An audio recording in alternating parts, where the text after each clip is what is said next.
it seems like I've started getting worse, and then that's when the cycle goes down. So on your sheets, I think this might be the second to the last handout. This is going to talk a little bit about the neurology of stress and why stress is going to trigger this fibromyalgia thing.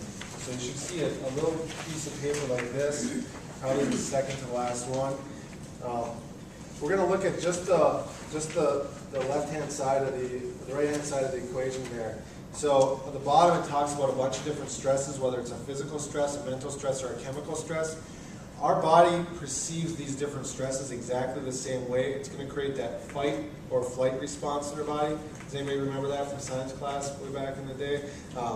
The reason why we have that fight or flight response is basically a survival mechanism to save our lives. So I use the example of like a dog jumping at us. Let's say we're on a walk, just out by the library here, and all of a sudden a pit bull jumps out at us. Our initial response is A, we're either going to run out of the way, get out of there, or B, we're going to fight this dog off. So our body prepares us to do that. And so if you look at the things that are going to be increased there, blood pressure goes up to pump the blood into the arms and the legs. Gives us short-term energy. Cholesterol is going to go up because we're burning through cholesterol very rapidly. We're burning through hormones very rapidly. We need to release more cholesterol into the bloodstream to help us survive. Cholesterol is also very important in wound healing. Cortisol goes up, and what cortisol causes is us to crave sugar, put sugar into the bloodstream, causes us to store fat. So when we have fibromyalgia and we're constantly hurting and we're constantly under stress, we're releasing a lot of cortisol. And cortisol makes us store fat, makes us burn sugar, it makes it very difficult for us to lose weight, also makes us crave sugar. Does anybody notice that when you're under stress you crave more sugar?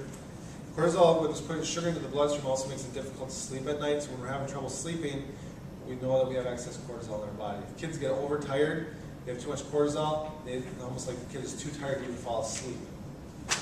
Blood clotting goes up in case something would bite us. We want to be able to clot our blood and survive. And then insulin resistance goes up. Normally insulin is going to pull blood sugar levels down, but our cells become resistant to that.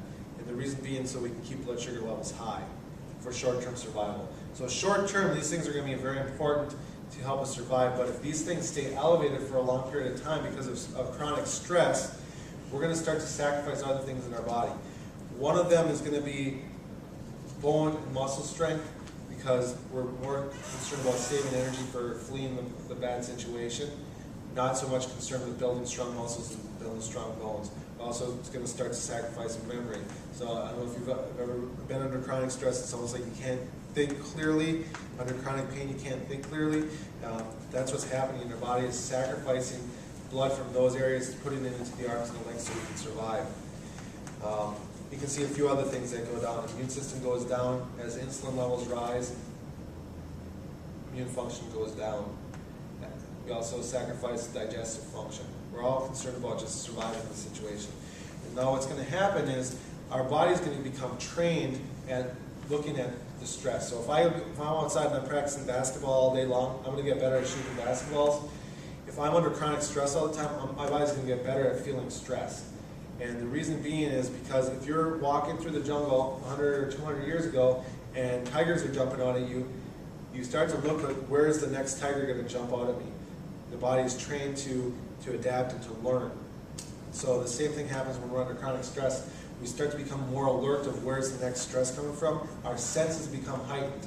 One of those senses is pain sensitivity. So if a dog is biting my leg, I want to become aware of that very rapidly. If something is attacking me, I want to become aware of that very rapidly. So our pain sensitivity is going to be heightened when we're under stress. Does anybody notice that when it's the weekend and you don't have to work, you have a vacation, you feel better, you don't hurt as much? But when Monday rolls around and you have to go back to work, or you have a major deadline and stress, you definitely hurt more. And the reason being is because of the stress response. So we'll learn more about how do we offset that stress response, but I'm going to talk a little bit about what else this causes. See, the stress response, when we're under stress, the adrenal glands, these little glands in the middle part in our back, right above our kidney, they're almond-sized. These are going to be what's going to release adrenaline. or adrenal hormone. So everybody's heard of adrenaline gives you energy. Yep. So the trouble is, if we start to be under chronic stress, these things are going to eventually start to wear down. We can't be under chronic stress all the time, or eventually we don't have enough hormone left to keep pumping out the adrenaline, and our body starts to become fatigued. Long-term stress equals adrenal fatigue. Here's some of the signs of adrenal fatigue.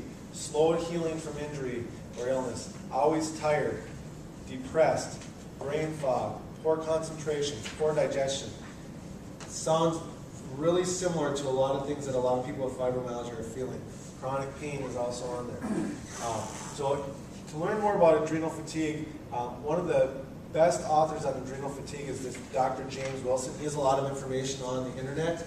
If you just Google Dr. James Wilson, you'll be able to find a lot of his information. And we know that a lot of people that are suffering from chronic fatigue, fibromyalgia, if they start to handle this adrenal fatigue issue, we're seeing major, major changes in how the body is able to handle and process pain. So definitely one that we want to check out. Stress starts to take its toll on us, and we start to feel tired and feel more pain and become stressed out. And so one of the ways to find out if we have adrenal fatigue, there's a few different tests that we can do. One of the easiest tests to do is called the Reglan's test. And basically the way that we do that test is we would measure your blood pressure sitting or laying.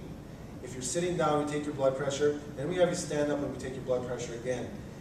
If your adrenal glands are working properly, what's supposed to happen is your blood pressure should go up by 5 points when you stand up. If your adrenal glands are fatigued, they don't pump out enough adrenaline, your blood pressure stays the same when you stand up or actually goes down. That can be the lightheaded feeling, like if you stand up too quickly, you tend to feel a little bit lightheaded. That's your body trying to catch up with adrenal fatigue.